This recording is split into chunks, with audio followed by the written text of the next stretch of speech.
जून का अंतिम सप्ताह है और अब सिंचाई विभाग अपने अंतिम दौर की तैयारियों में है। हम इस वक्त सोरों विकास खंड के सहबाजपुर इलाके में है। साहावर तहसील का ये इलाका है। मैं दिखा दूं आपको, ये गंगा की धारा है। ये धारा पिछले सालों में लगातार इस तरफ यानी ईस्ट, अगर हम कहेंगे राइट विंग की तरफ यानी दाईं तरफ लगातार बढ़ रही है और 3 किलोमीटर का दायरा इस तरफ गंगा कवर कर चुकी है। आप मेरे पीछे देख सकते हैं, ये स्टड्स जिनको तटबंध कहा जाता है, ये बालू भर के बोरियां गहराई से लेकर ऊपर आया जाता है। चौड़ाई होती है इसकी, जिससे जो गंगा का पानी है, जब जल स्तर इसका बढ़े तो बाढ़ के दौरान ये पानी गांव की ओर ना जाए। ये सहबाजपुर और उसके आसपास जो भी गांव हैं, ये पूरा ग्रामीण अंचल है, गंगा के तटवर्ती गांव हैं। बाढ़ के दौरान ये गांव डूब क्षेत्र के गांव माने जाते हैं। जब गंगा का पानी बढ़ता है तो यहाँ पर रह रहे लोग गांव छोड़ने को मजबूर होते हैं, लेकिन सिंचाई विभाग की कोशिश होती है कि तटबंध लगाकर गंगा का जो जल स्तर है वो गांव की तरफ ना बढ़े, अपनी धारा में रहे। लेकिन आप देख सकते हैं कि ये डेल्टा क्षेत्र तैयार हो गया है। उस तरफ से धारा अब इस तरफ कटान करती हुई आगे बढ़ रही है। अगर दूर तक नज़र हमारी जाती है तो आप देख सकते हैं कि पहले के जो तटबंध हैं वो साफ दिखाई देते हैं। आपको वहाँ पे पत्थर, बोरियां साफ दिखाई दे जाएंगी जो गंगा का जल रोकने के लिए लगाई गई थी। लेकिन डेल्टा क्षेत्र को बीच में, यानी जहाँ आप देख सकते हैं हरे ये जो कांस हैं वो खड़े हुए हैं, उसके बाद गंगा का कटान हुआ और लगातार गंगा इधर बढ़ी है। हमारे साथ सिंचाई विभाग के कुछ जूनियर इंजीनियर हैं, 2 लोग हैं। आप राजीव जी हैं और दिगंबर सिंह हैं, ये काम करा रहे हैं, जानते हैं। दिगंबर सिंह, बताइए आप, अगर बात की जाए डूब क्षेत्र की तो क्या स्थिति है अभी और आप लोगों की क्या तैयारी है इसको लेकर? तैयारी तो अभी पूरी है जी। और जो कटान हो जाते हैं उनको पहले मेंटेनेंस किया जाता है। पूर्व सबसे पहले जो बांध हैं जी, उन पे जो रेन कट्स होते हैं, गांव वाले का अपना रास्ता बना लेते हैं गंगा में, उनको बंद किया जाता है। उसके बाद में फिर जो अति महत्वपूर्ण कार्य होते हैं कटान के, जैसे अभी आपने दिखाया था यहाँ पे, ये कटान हो गया, अभी पिछले वर्ष यहाँ पे नहीं था, इस वर्ष ये नया कटान हुआ है। इसको मेंटेनेंस का कार्य इसमें किया जा रहा है और ये 2-3 दिन में पूर्ण हो जाएगा। पूर्व में गंगा उधर बहती थी बदायूं साइड को जी, लेकिन अभी कुछ 1-2 वर्ष से गंगा ने अपना धारा चेंज करके कासगंज साइड को कर लिया है, जिससे कि इन बंदों पे कटान की स्थिति बनने की संभावना है। उसको लेके यहाँ पर अगर पूरी हम तैयारी बात चल रही करें, है। आपका जो ये डिवीजन लगता है, इसमें कितने गांव हैं जो गंगा की बाढ़ से प्रभावित रहते हैं, उनके क्या इंतजाम है? पूरे डिवीजन में तो करीब 70-80 गांव होंगे। अब उनका पूरा ब्यौरा तो कागज पे है। अभी फिलहाल जो जिस जगह कार्य कराया जा रहा है शाहबाजपुर में, यहाँ पर कुछ 5-6 गांव हैं, उनका प्रोटेक्शन का कार्य इस बंद से होता है। शाहबाजपुर मुजफ्फरनगर बंद है, ये फ्लोड प्रोटेक्शन वर्क भी कहते हैं इसको। तो यहाँ पे एक शाहबाजपुर गांव है, मुजफ्फरनगर है, मनकापुर है, ग्यासुर है, बाजनगर पुख्ता है, मनकापुर है, न्योली है। इन गाँवों का इनसे प्रोटेक्शन कार्य किया जाता है। अच्छा, जब बाढ़ अपने समाप्त पे होती है तब क्या स्टड्स काम कर पाते, तटबंधों से कुछ मदद मिल पाती है? पूरी तरह मदद मिलती है और कोशिश, उसकी निगरानी कंटिन्यू, उसकी दिन रात निगरानी की जाती है। बाढ़ चौकियाँ बनी हुई हैं, बाढ़ नियंत्रण कक्ष बना हुआ है जिसमें पहरेदारी करते हैं हमारे कुछ स्टाफ भी वहीं रहता है और कुछ प्राइवेट लोगों को भी हमने यहाँ पे डिप्यूट कर रखा है और वो लेबर को भी, बेलदार, सबको यहाँ पे पूरा डिप्यूट कर रखा है। दिन रात वो निगरानी करते हैं। कहीं से भी कटान की स्थिति पैदा होती है तत्काल सूचना मिलती है और उस पर वर्क भी किया जाता है। हमारे साथ एक और जेई हैं यहाँ पर, राजीव पाठक जी हैं। आप पाठक जी, ये बताइए कि अगर हम बात करें, गंगा अपना धारा चेंज कर रही है लगातार, राइट विंग की तरफ वो बढ़ रही है, ऐसे में जब जल स्तर बढ़ेगा तो क्या कटान की संभावना है कि राइट विंग और गंगा तेजी से कटान करेगी? क्योंकि अभी देख सकते हैं आप, कहीं कहीं भंवर बन रहे होंगे और मिट्टी लगातार कट रही है। जी जी, आप जहाँ स्टर्स बना रहे हैं। हाँ, कटान की तो संभावना है ही, तभी तो जो है हम लोग इस पर युद्धस्तर पे लगे हुए हैं।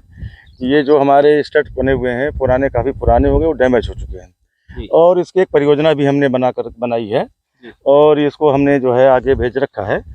और जैसे होगा तो बाकी चीज़ें, लेकिन इस वर्ष हमारा पूरा प्रयास है कि इन गाँवों को पूर्ण रूप से तन मन धन से बचाया जाए, और हम इससे आश्वस्त हैं कि हम इनको बचा ले जाएंगे, बिल्कुल बचा ले जाएंगे।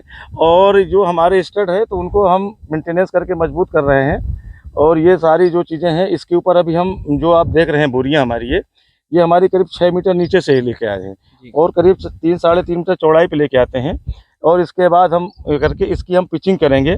पिचिंग करने के बाद इनको हम क्या करते हैं, देखो कैरेट्स से बांधते हैं, क्योंकि ये बोरियां सिंगल नहीं रखी रहेगी, ये कैरेट्स बांधते हैं। एक कैरेट्स में कम से कम 35 से 40 बोरियां आती हैं। वो वेट की वजह से वो हिले ना जिससे, और इरोजन ना करे हमारा बैंक को, क्योंकि मेन नदी जो क्या करती है कि मिट्टी को इरोज करती है, मतलब इरोजन करती है, तो वो इरोजन बचा लेंगे तो हमारा ये धारा जो है, ये जो मेन जो डेल्टा का काम है, ये हमने जो परियोजना इसे प्रोटेक्शन के लिए बना रखी है, ये जैसे हमारी स्वीकृत हो जाती है तो इस पर हम दस्तर पे जब काम होगा तो हम नदी को धारा को डाइवर्ट करने का काम करते हैं। हमारी स्टेट वो ठोकर बनाते हैं कि कोई पानी को ठोकर लगेगी तो उसको उधर की तरफ ठेल देंगे। तो हम इसके फिर क्या करते हैं कि बीच में जो डेल्टा है तो उनमें हम कुछ क्यूनेट बनाते हैं। तो जब क्यूनेट बनाएंगे तो नदी जब गंगा का ये नेचर है, ये अपना रास्ता समय समय पे बदलती रहती है। तो ये जब क्यूनेट बना देंगे तो उस रास्ते जब जाएंगे तो इरोजन के द्वारा वो डेल्टा को काट करके फिर नदी के डाइवर्ट हो जाती है। मेरा एक प्रश्न आपसे यह है कि अगर आप सिंचाई विभाग से ताल्लुक रखते हैं, नदी तो अपनी धारा बदलती है, लेकिन अभी जिस तरीके से खनन युद्ध स्तर पर चल रहा है, जो पट्टे धारक हैं पोकलेन मशीन का इस्तेमाल करते हैं, कितना खतरनाक है? क्या डाइवर्जन में जो गड्ढे बड़े बड़े कर दिए जाते हैं या फिर कई फीट तक गहराई तक, क्या उसका भी कोई रोल रहता है इसमें? हाँ बिल्कुल रहता है। थोड़ा सा अगर गड्ढा ज़्यादा हो जाएगा तो निश्चित तौर पर जो है जानवर जाते हैं या व्यक्ति जाता है, तो या मान लीजिए नदी में गया अंदर, अचानक गड्ढा जाता है तो वहाँ पर भंवर जरूर बनाएगी। तो भंवर में जब आदमी जाता है तो निश्चित तौर पर जो है वो खतरे के लिए होता है। जो गंगा की धारा है वो भी प्रभावित होती है? बिल्कुल प्रभावित होती है, बिल्कुल प्रभावित होगी, क्योंकि वहाँ भंवर बनाएगी तो कटान होगी, जब कटान होगी तो इरोजन होगा, तो जब भंवर बनेगी तो उस पर।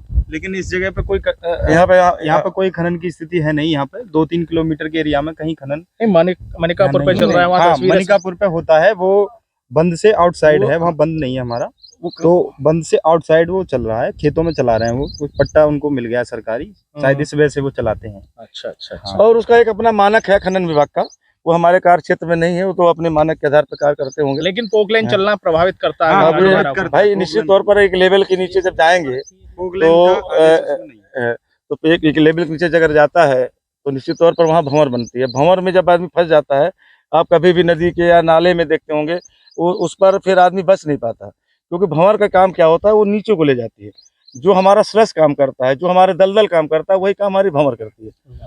बस ये है भंवर का काम। और आपके दलदल का सल्स का वो जो स्लस होता है, इन्हीं लैंग्वेज में लोग स्लस बोलते हैं, गांव की भाषा में दलदल बोलते हैं। तो दलदल क्या करता है, जैसे जैसे आप हाथ मारेंगे वो उसमें ऊपर नहीं आता आदमी, उसमें नीचे ही जाता है। उसके लिए ये है कि जब उसके बचाव के लिए कि आप जितना फ्लैट होते जाएंगे, ये आप सरफेस एरिया को बढ़ाएंगे तो आप बचेंगे। अगर आप उसको ऐसे से मारेंगे तो और नीचे जाएंगे, तो निश्चित तौर पर वो खतरे की घंटी है।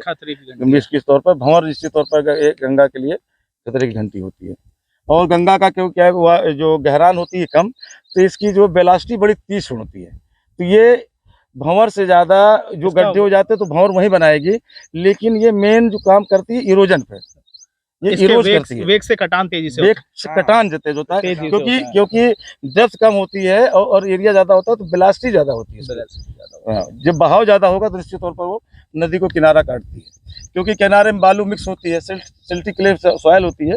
तो इसीलिए हम जो बाहर इसके ऊपर अभी हम बाहर से मिट्टी ला करके इसको पिचिंग करते हैं कि उसकी कटान। इसके ऊपर अभी हम जियो बैग लगाएंगे, जियो बैग लगा करके इसको रोकेंगे कि मतलब जो है उनका वेट अधिक होता है, बोरियां बड़ी होती है, उनका लगा करके तब जा करके इसको हम रोक पाते हैं। तो सिंचाई विभाग की तैयारी पूरी है। जो कटान वाले क्षेत्र हैं, जहां गांव बसे हुए हैं, उन पर सिंचाई विभाग ने अपनी तैयारी शुरू कर दी है। हालांकि कई गांव ऐसे हैं इस डूब क्षेत्र के, जहां पर बजट ना होने की वजह से या फिर प्रस्ताव ना होने की वजह से उन गांवों को बाढ़ के दौरान गांव जो लोग हैं वो गांव छोड़ते हैं, अपने मवेशियों को बाहर लेके जाते हैं। लेकिन फिलहाल जहां परियोजना चल रही है वहां हालात आप देख सकते हैं कि सिंचाई विभाग मुस्तैद है। कासगंज में एबीपी गंगा के लिए रंजीत गुप्ता।